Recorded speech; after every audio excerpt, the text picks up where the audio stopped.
Happiness is beautiful, it's a kind reality.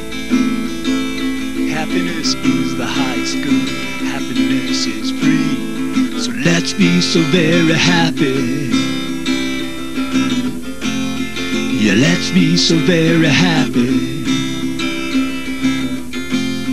Yeah, let's be so very happy.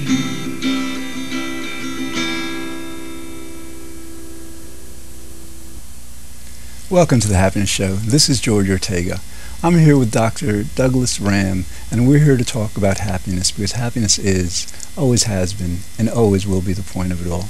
Today's topic is the Formula for Happiness, Part 2, the General Inventory of Life Satisfaction. In the last episode of this three-part series, we went through an overview of Dr. Ram's Formula for Happiness and his matrix of core values. In this segment, we'll be exploring Dr. Ram's general inventory of life satisfaction.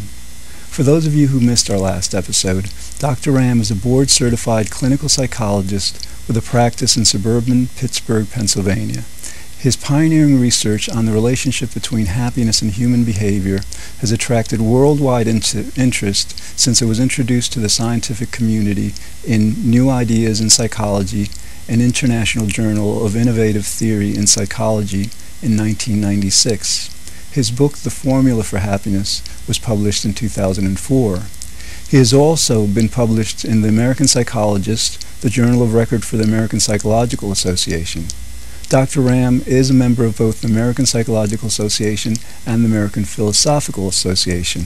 Welcome back to the show, Dr. Ram. Before we explore how you develop the general inventory of life satisfaction, or GILS, and what it does, can you give a brief overview of the Formula for Happiness and the matrix of core values? Yes. The Formula for Happiness is a program or a way of understanding and enhancing quality of life, which identifies the basic elements of happiness and what we need to do to put them together in order to develop and maintain a rich and rewarding quality of life. The foundation of the Formula for Happiness is what we call a matrix of core values. It's based on the theory that happiness is an emotion and that it's a consequence of how we're situated with respect to 10 core values which we encounter in daily living. We refer to them as the matrix of core values because these are the circumstances which give rise to and sustain our quality of life. The matrix of core values is made up of three groups of values. The first are what we call things, meaningful material objects, and money. Meaningful material objects are those things we need to sustain our lives: food, clothing, shelter, as well as the other tangible items that contribute to our overall contentment and satisfaction in living. For most Americans, that would include some kind of entertainment, television set at a minimum, maybe a phone, a computer, this sort of thing, some type of transportation, whether it's an automobile or a bicycle or a train, as they use them here to get back and forth to work. So whatever an individual's total array of material objects is that they require in order to become and remain happy is what we're referring to by meaningful material objects. Money is obviously another material object, but what distinguishes it is the fact that it is the medium of exchange. In this model, money consists of currency, cash, credit, coupons, vouchers, any type of thing that can be used in order to obtain something else. And the amount of money that a person needs is determined by the amount of money that they need to acquire and maintain the other 9 core values. The next 3 values are interpersonal values. In other words, these are values that can only be obtained in interpersonal relationships. The first is affirmation, which is feedback we get from other people that we are in some sense adequate, competent, acceptable, desirable, and or lovable human beings. And you can get this as well as the other 2 core values in any one or more of 5 types of relationships. Those would be community relations, commercial relations, friendships, family, and romantic relationships. Companionship is the joy or satisfaction we get out of sharing experiences with people whose company we in some sense value. Again, companionship can occur in any one of those 5 types of interpersonal relationships. And intimacy is actually a combination of affirmation and companionship. What's unique in intimacy is that we're sharing those aspects of ourselves that are really very personal and which may subject us to ridicule, embarrassment, or some kind of punishment. And yet the person with whom we're sharing them continues to affirm us. The last 5 core values are what we refer to as conditions, and the first is health, which is physical and emotional well-being, the absence of pain, illness, or acquired disability. A rewarding occupation is one where we enjoy the tasks involved, have an acceptable level of competence with respect to those tasks, and get some sense of satisfaction from having a job well done. Renewing recreation is what we do for fun. What distinguishes renewing recreation from non-renewing recreation is that when we're done with it, we are able to return to the tasks of living without feeling hung over, strung out, or in some other way burdened by what we've been doing. Freedom is the ability to do what we want to do when we want to do it. It includes liberty in the political sense of the term, as well as the ability to have our thoughts, express our thoughts and feelings, and initiate courses of action within our network of interpersonal relationships without fear that we're going to be, in some sense, ridiculed or punished as a result of having done what we did. Security, which is the 10th core value, is at one level physical safety, the ability to walk down the street without the fear that you're going to be raped, assaulted, or killed. And it also involves the confidence that you're going to be able to maintain at least the level of access that you already have to the other 9 core values. And that's the matrix of core values. Yeah. Okay, so now can you describe for us the gills and how they relate to the matrix? Okay. Well, the initial purpose in developing the gills, which is the general inventory of life satisfaction, was to really test the theory. I mean, the theory had been developed, as we talked about in our last session, based on a review of a tremendous amount of research that had been done by other psychologists, plus research I had done on my own. And I was pretty confident that these are the factors or variables that determine whether and to what degree we're happy, content, and satisfied with life. But, the scientist in me said, well, got to be a little more sure than that, so let's do a study. So the gills was developed to try and measure the degree to which people are accessing each of these 10 core values. And it's a 72-item inventory, which it's contained in the book. It's also on our website if you want to see it, which is www.theformulaforhappiness.com. And you can actually take it on there if you'd like, and it'll score it up for you, and you'll see how it works in terms of your own lives. But basically, we would question a person in terms of how much they are satisfied with respect to each of the 10 core values. So, for example, with respect to companionship, items on the gills would be, I'm satisfied with the level of companionship I receive from people in my community. And then the respondent would agree, somewhat disagree, or disagree with that. The 5th option is it's not applicable. For example, some of these questions or inventory items pertain to how a person, how much affirmation or companionship or intimacy they experience in relationship with a child. But if the person's childless, that obviously is irrelevant, so that would drop out in the inventory. At any rate, the initial purpose of the gills was to see how accurate this is, and the initial study involved 50 subjects, 40 of whom were Americans and 10 of whom were non-American. 5 of the 40 Americans were African Americans, and the basic methodology was to question the person before they took the gills as to how they would estimate their overall level of happiness, contentment, and satisfaction in living at that point in their lives on a scale of 0 to 10, and then we would take their response and compare it to the score on the gills, which we call the global estimate of life satisfaction, and that ranges from 0 to 100. And we did a correlational study to see what the results would be, and the overall correlation was 0.88, which is, as I was saying last time, about as accurate as an IQ test is in measuring intelligence. Now we did break it down into the three types. Actually, we broke it down into 4 because we had an equal number of men and women. So we broke it down in terms of gender differences, racial differences, and nationality differences to see how this measured up for men, for women, for white Americans, for African Americans, and then for non-Americans. I guess we have 5 groups in there.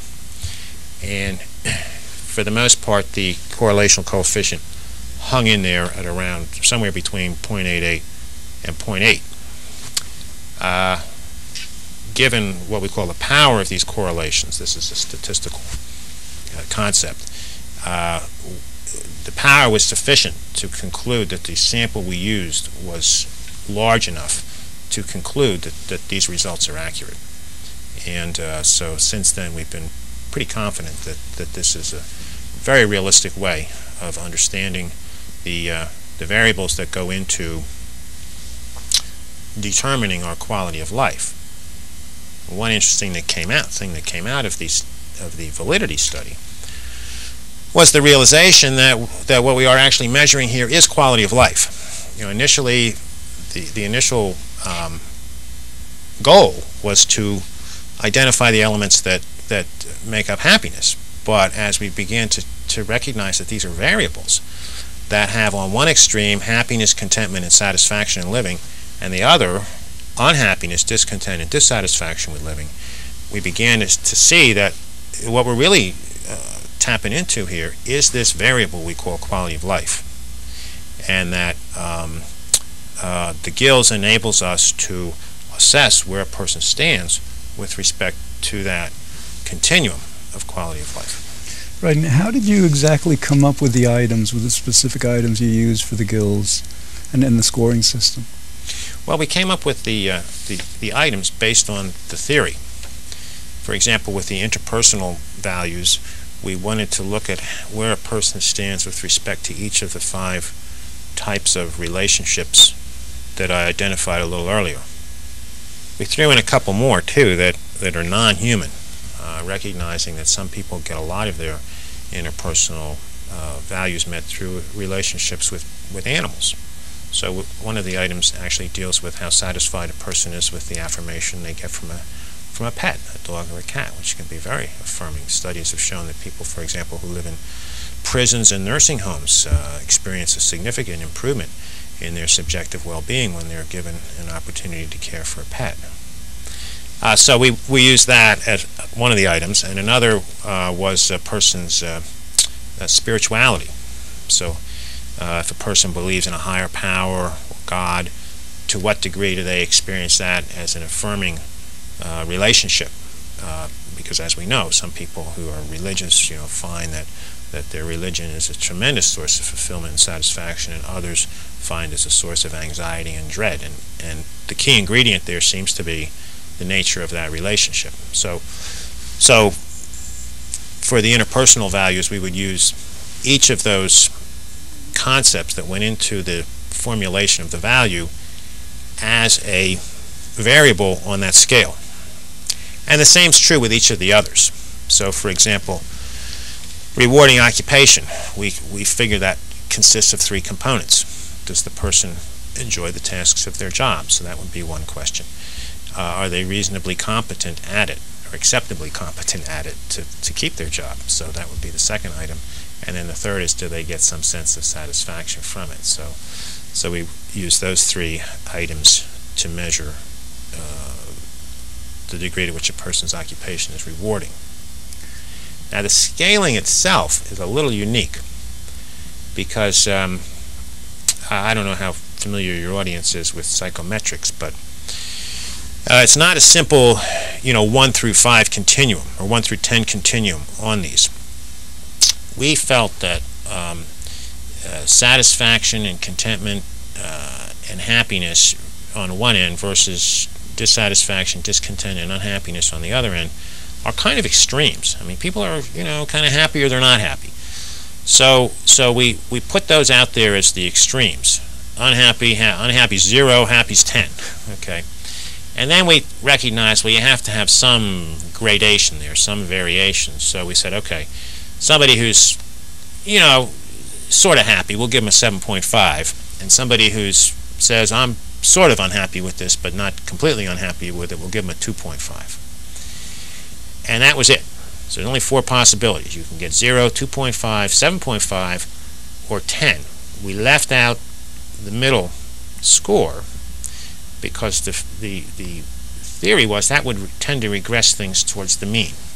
And we wanted a more accurate way of assessing this, which actually captures the phenomena we're looking at here, which is kind of you're on one end or the other, and somewhere in between. But we want to capture the extremes. So that's how the scoring is set up. Yeah. Right. So, and can you explain to us how the gills is not just a measurement instrument, but it's also a diagnostic tool? Yes, this was unanticipated, but quite fortuitous.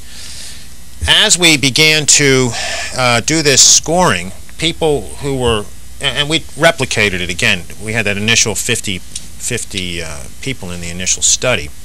But then we would use this in college classes and seminars and to show people how it worked. And they would start coming up and saying, well, I think this is showing me something about my life that I can do something with. And so we began to realize, oh, now this isn't just a scientific enterprise here. I mean, this has practical applications. And so we then began to develop a graphic way of displaying the results that people could use, and this is how we eventually came to do that. So we have up here a continuum where a person can place their score once they take the GILS and they get their GELS score. Now the acronym GELS means the global estimate of life satisfaction.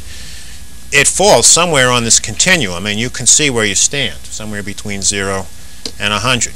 But then you can take your value scores and plot them here and see where you stand with respect to each of these.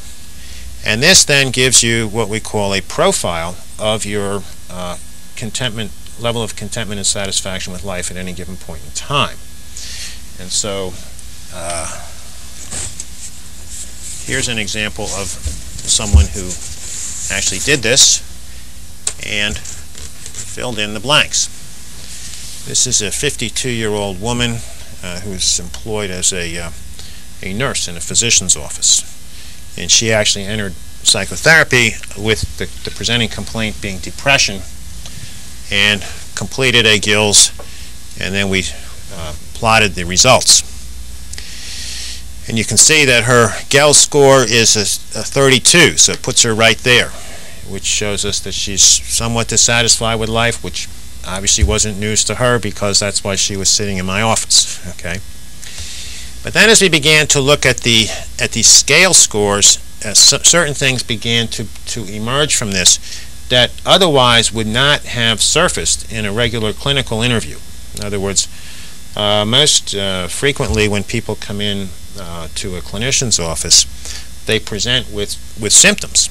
So the clinician has what we call a symptom checklist. So in this case, this woman's diagnosis was depression and not otherwise specified, and she got that diagnosis because she had a depressed mood. She was unhappy.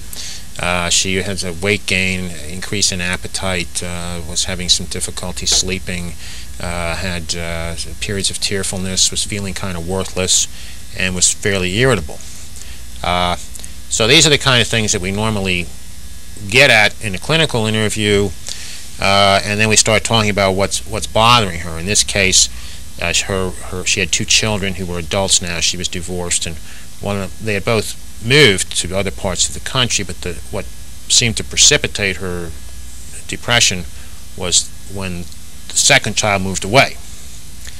So what she was presenting as her complaint was this sense that her, she felt this sense of loss.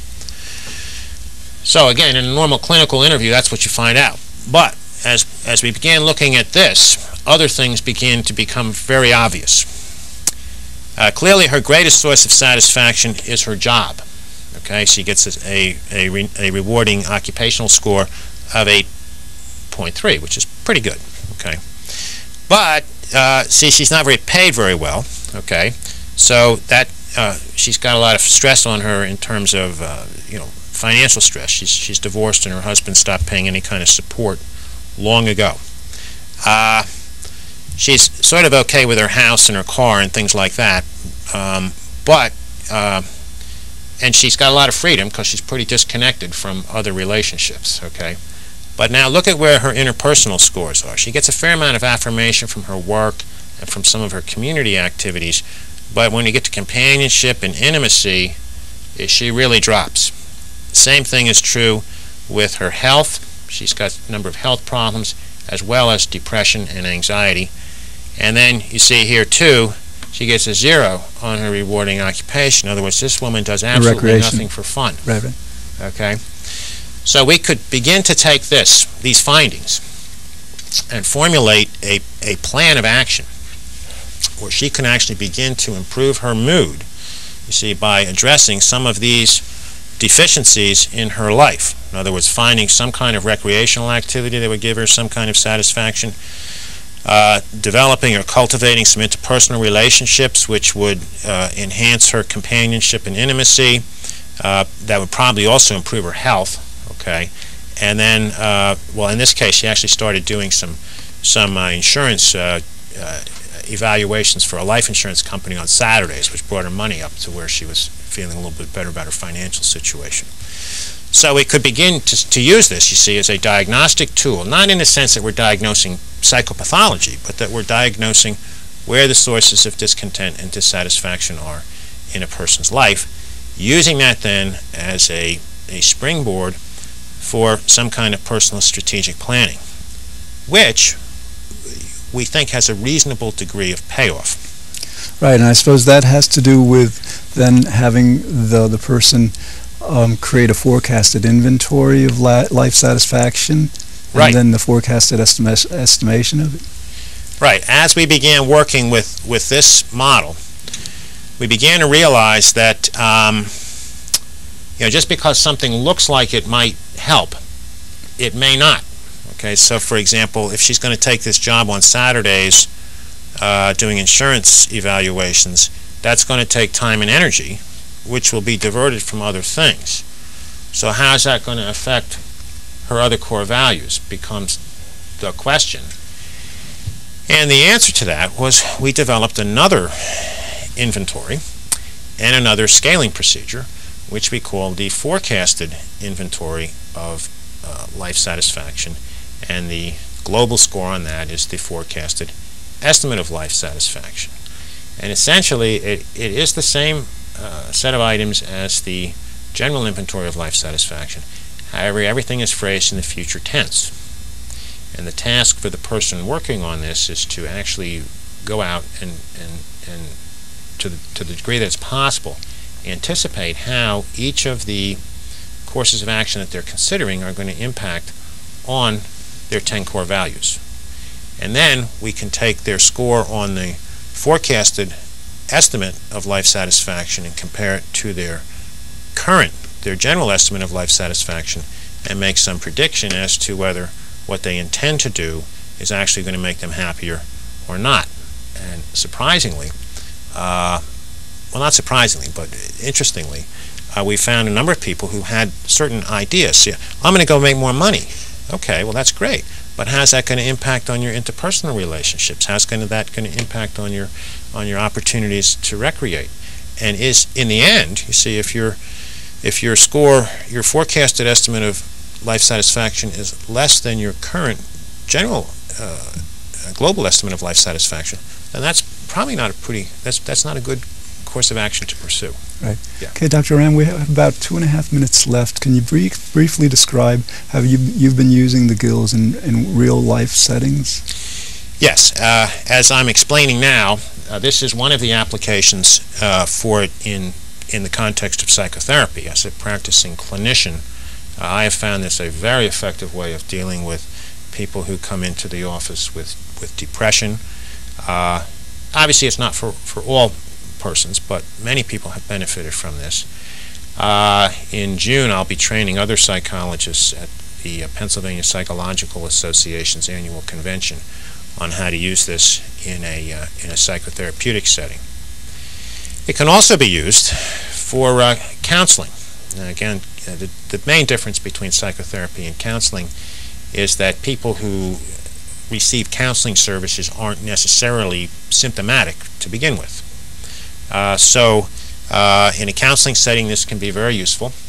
And then for purposes of coaching, in terms of like executive coaching or personal coaching, in terms of developing goals, this is a very useful model. Most coaching models begin by asking the person to clarify their values. Okay, that step is not part of this because we already have the values. Here we try and find out where you want to increase your values, and then the goals are developed. Right. Okay, Dr. Ram, we have about a little under a minute left. Okay. Our next episode is going to explore the core principles you developed. Can you give a very brief description of that? Yes. Well, although this may look good on paper, when you start to figure out your fells and you're looking at your courses of action here, there's still a problem, which is that you may be pursuing a course of action which is what we call self-defeating behavior. And the other part of my original research was designed to identify what these self-defeating behaviors were and are, and to provide people with a set of guidelines that they can use in decision-making to avoid ending up jeopardizing their matrix of core values in one way or another. Excellent. So we'll talk more about that on the next episode. Okay, well, thank you. That's all we have time for today. Thanks for watching. In the future, we'll explore other topics designed to help us better enjoy life. This is George Ortega saying be good, think well, feel very happy, and I hope you'll join us again next week here on The Happiness Show. Happiness is powerful. It's our underlying need. Happiness is why we live each day. Happiness is destiny. So let's be so very happy. Yeah, let's be so very happy. Yeah, let's be so very happy.